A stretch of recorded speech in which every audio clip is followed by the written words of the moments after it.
guys! Welcome in our YouTube channel. Today we are here in our little kitchen at magluluto kami ng Biko or Sinukmani sa Batangas. Kasi malamig ang panahon kaya masarap kumain. So, I did my hair. Yeah, she did her own hair do raw. Kaya yan, umpisahan na natin. 2 kilo na glutinous or ano yan? Bigas na malagkit. 2 kilo dahil kasama ang kapitbahay. Guys, this is Ayan. rice. First, Yan, lulutuin muna niya yan. then, Ng ilang minuto? Depende, tansyahan na lang kung gusto yung mas matigas-tigas. Pero mas maganda yung matigas. So first, hugasan muna niya ang glutinous rice na 2 kilos. Marami sadya kasi kasama ang kapitbahay. Magre-regalo daw ng kuwan sa tawiran. May lipat bahay. Magre-regalo siya, yan ang kanyang iregalo. Ikaw. So yan, So, kanyang hugasan. tubigan ho natin ang hindi yung normal sa pagluluto. Diba? Pag nagluto tayo ng kanin normal, i-minus ang tubig para mas matigas. Kailangan siyang matigas. Kasi yung sinukmani kasi sa Batangas, yung parang half cook lang yung rice. Lagyan natin ng kaunting asin para may pampalasa. Sabi nga ng matatanda. Yasta.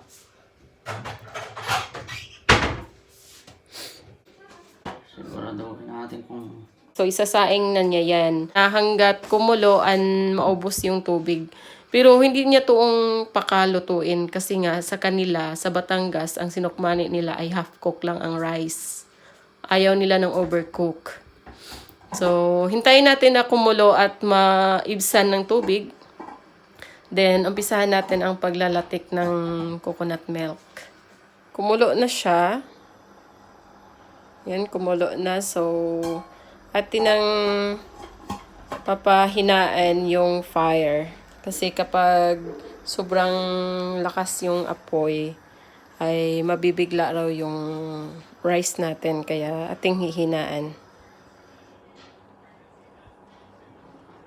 So, meron akong coconut milk na 1 liter,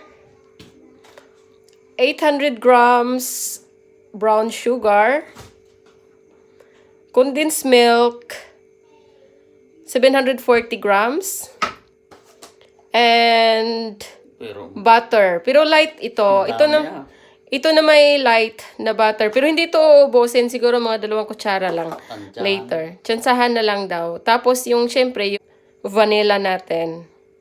Vanilla pampabang. So while maghihintay tayo ng rice na maluto, mag-umpisa na tayong maglatik. So, ilagay natin ang brown sugar.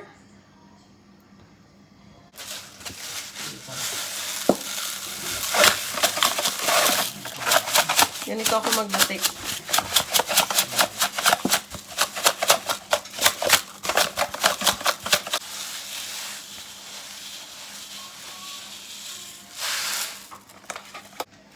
Yan, so kailangan itong i-melt muna.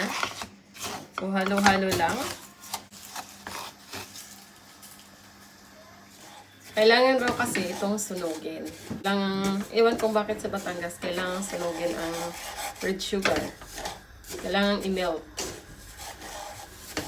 So, medyo matrabaho ito dahil yung pag-melt pa lang ay matagal-tagal na kasi kailangan ng kaunting pasensya.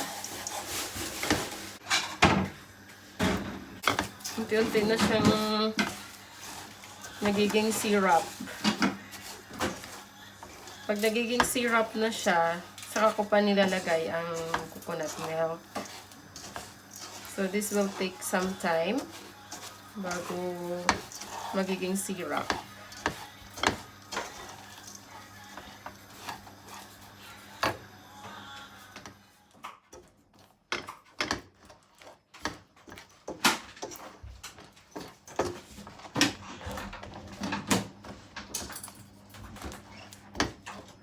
So, now, nagiging syrup na yung ating red sugar. Kaya it's about time para i-add natin ang coconut milk. Here. The coconut milk. So, i-add natin ito dito. Dahan-dahan.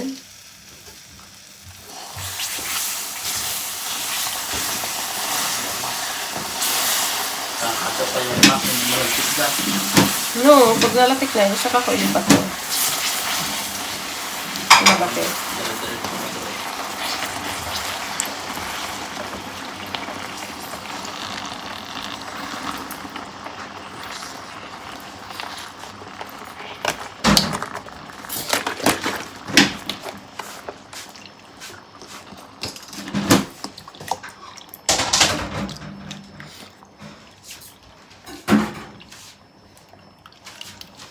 Tapos, ating, see?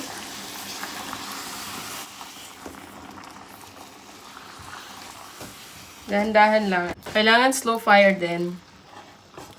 Para unti-unti itong mag-melt.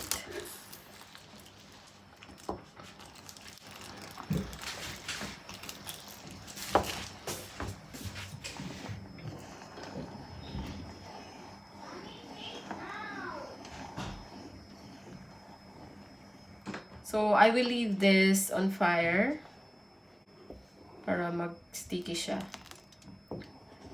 Para ayos na, para maluto ang ating latik.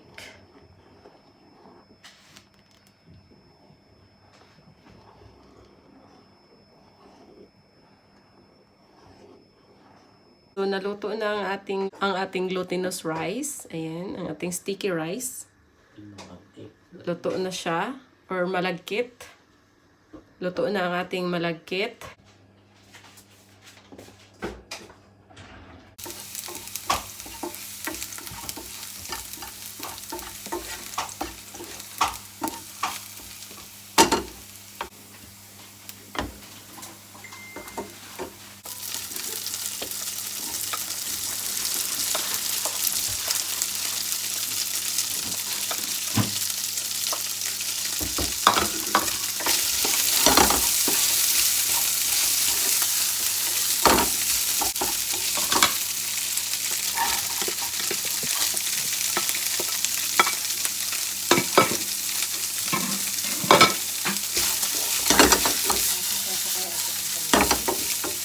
Doon. Magluluto din siya ng fried rice para sa aming unikaiha dahil gusto niya yan. Paborito niya yan eh. Pag may bahaw, fried rice, ayan. Ubus yan.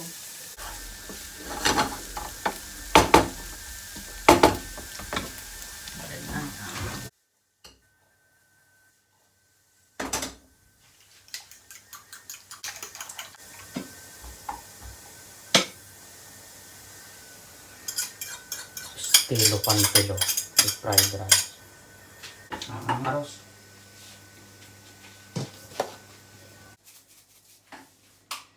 Maliit yung kawali na pinaglatikan ko raw. Kaya kailangan ilipat sa malaki kasi marami yung rice.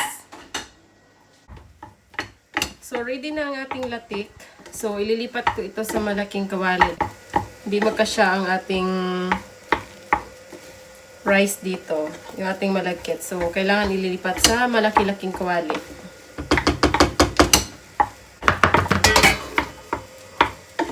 Kaya rin tama na. Kagayaan.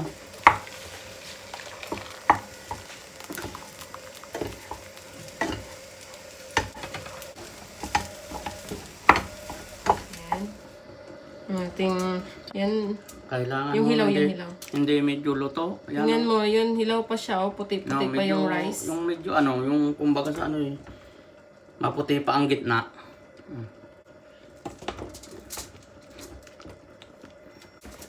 Kaya guys, yun, nabutan kayo ng araw. Daming bunga nga.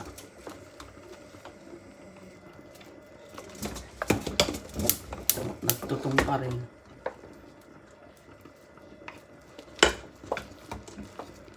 Mix mo nga yun.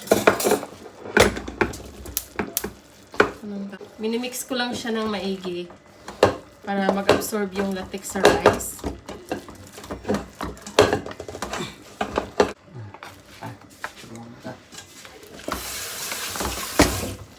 mag-mix ng maayos. Mainit raw kahit winter.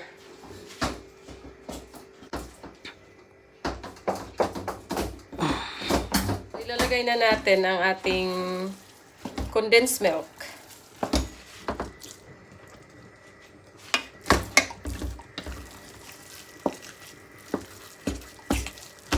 Pakunti-kunti. Kapag na-mix na siya ng ayos, kapag nahalo na siya ng ayos, pwede nang isunod ang butter. Yun ang way ko magluto ng biko. Natutunan ko to sa meron kasing taga lako sa amin. Nung high school pa lang ako. Ang sarap niyang magbiko. Tapos nung ako pumunta ng Spain, tinanong ko si mama kung tanungin yung tagalako na yon kung paano niya ginagawa ang kanyang biko dahil yun ang namimiss ko talaga. So yun, binigay naman niya ang kanyang sikreto. So ginaya ko na lang. Dito lang ako sa Spain nakapagluto ng ganito. So yan, halong-halo na. Next, ilalagay natin ng butter. Yan, butter. Light lang ito. Light. So, ito naman 250 grams. Hindi natin nauubusin. Mga 50 grams.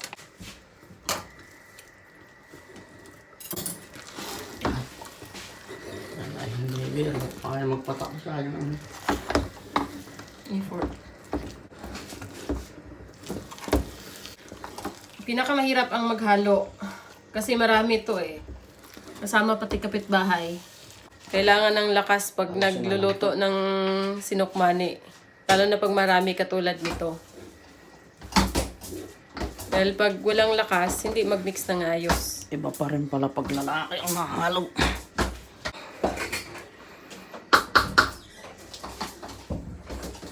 Halong-halo na. Isunod na natin ang pinaka-last, ang magic aroma na vanilla. Mga 1 teaspoon lang, pero kabisado ko na naman, kaya hindi ko na susukatin. Okay, that's it. Yan, so haluin lang ng haluin. Okay na yun. Lalasa na yun. Kasi, klaro, pag hindi mapait yan.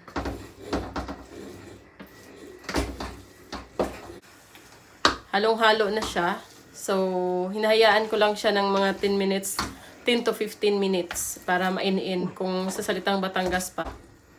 10 to 15 minutes lang. Or 10 minutes pwede na din. Depende sa inyo. Para mag-in siya. So, kakabiran lang yan siya. Tapos, yan. Ready to eat na.